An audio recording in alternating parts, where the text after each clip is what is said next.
They did win the last time they met. That was back in January of 2020. Leon Draisaitl between Nugent Hopkins and Kailer Yamamoto, and we are underway with Keith and CC defensively. Another veteran center iceman for the St. Louis Blues, his 13th year. Perron inside, tipped home by Barbashev, and the Blues score. On the ice, it's always a target, and it's the strength of the pass, shot really, into the stick. It's Perron, watch him. He knows exactly where Barbashev is. This is a pass, but it's the shot-like strength of it that allows him to redirect that up into Koskinen. Right there, boom. And it kind of finds its way through as it comes down, bounces off the pass. Yamamoto pushing back. Sometimes that just makes him make that last move over the line, and there's the play. As you can see, Parayko is way over the line before Barbashev is able to get across that blue line. This is coming back. That's a great call by the bench. Jeremy Coupal, who doesn't miss many of those. And a break for Edmonton. Upon further video review, it was determined the play was offside. Therefore, we have no goal. Please reset the clock to 8:14. Well, it's a good thing for you. We return to live action. My next subject was Dostoevsky, and neither of us know anything. Here's Tarasenko trying to center, well save made by Koskinen. Rebound sitting right on the goal line, and he's got it trapped underneath the blocker. Because you're facing the shooter, you have to be square, and all of a sudden it goes off center, and perfect little redirection by Saad in front of that right pad extended by Koskinen. Watch this puck bobble up, land down, and right there he kind of squeezes it together with the catcher and the blocker and says, nope, this one's not going to dribble in like the last one.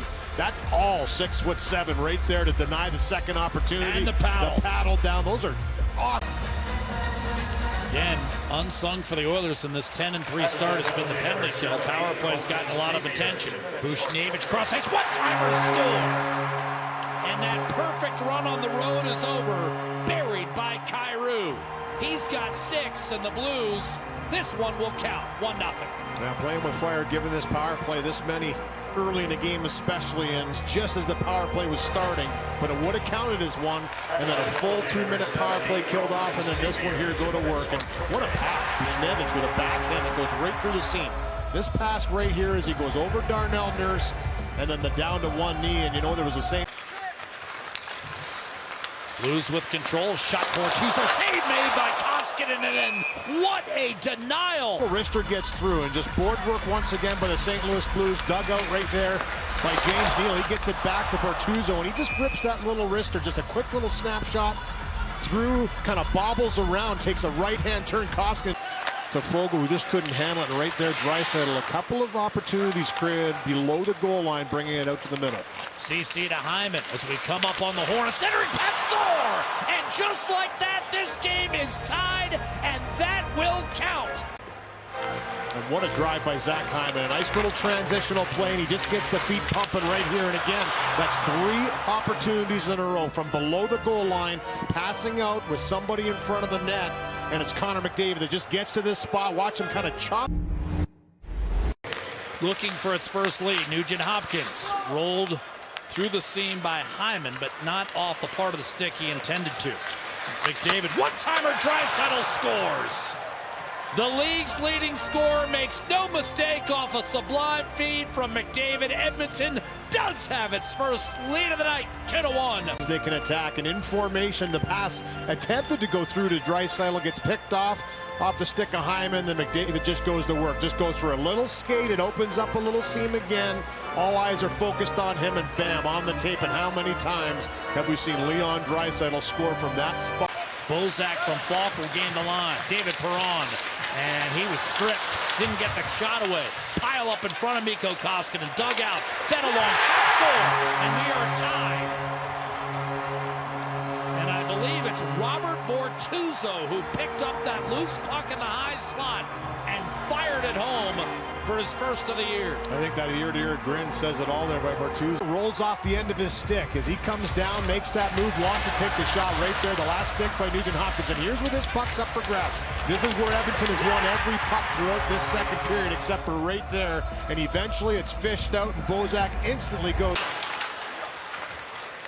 Wallman with a high flip off the glass, batted down by Yamamoto. Draisaitl inside. Nugent Hopkins shoots and scores. And there's his first goal of the year. Ryan Nugent Hopkins makes it 3-2 Edmonton. Well, you called that one. You can just sense it. And what a game Nugent Hopkins is having here. He's been all over it, as you've been mentioning many times. We have a nice little pick off here. Yamamoto, he's got to jump high to pick that one off and not get out of the zone. And what a pass by Draisaitl off the skate to the stick, and Nugent Hopkins wastes no time getting this one away, and that's what handcuffs Binnington. Goes right through Bortuzzo. After a lot of pressure, once again, Koskinen closing the door down at the other end. They're being outshot heavily in this second period. And Nugent Hopkins with his first makes it a one-goal lead for Edmonton. Kyle Turris down low, and Fogle left it. Score! Ryan McLeod, his first in the National Hockey League, and it's 4-2 Edmonton. Just jumps on this rebound. A nice pick off by Turris to keep it alive. Beautiful pass down low to Fogle. Took a punishing hit from Tyler Benson. Round the boards for Parayko. Behind the net, Robert Thomas. Snapped one, reach shots, and somehow that stayed out. Barbashev. Did Koskinen get a piece of that as well? Thomas thinks that puck went in. There's no question. If you watch from this one here, it's going to go up. I don't know. I think that hits the crossbar. I don't think that's a goal. We need the overhead, Lou. Here it is. Oh, yes, there you go. There we go. That's why it was... Bouchard. Gives way to Buchnevich. Centering pass hammered wide off the rush. What a chance.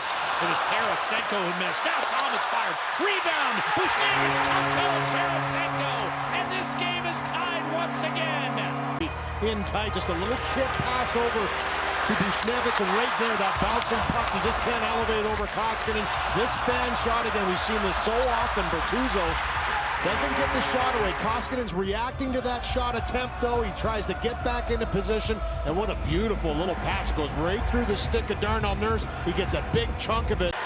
Center ice, Yamamoto to Draisaitl with Nugent Hopkins. Challenging his Rosen. Center ice, one-timer! Score! Kailer Yamamoto! And Edmonton regains the lead!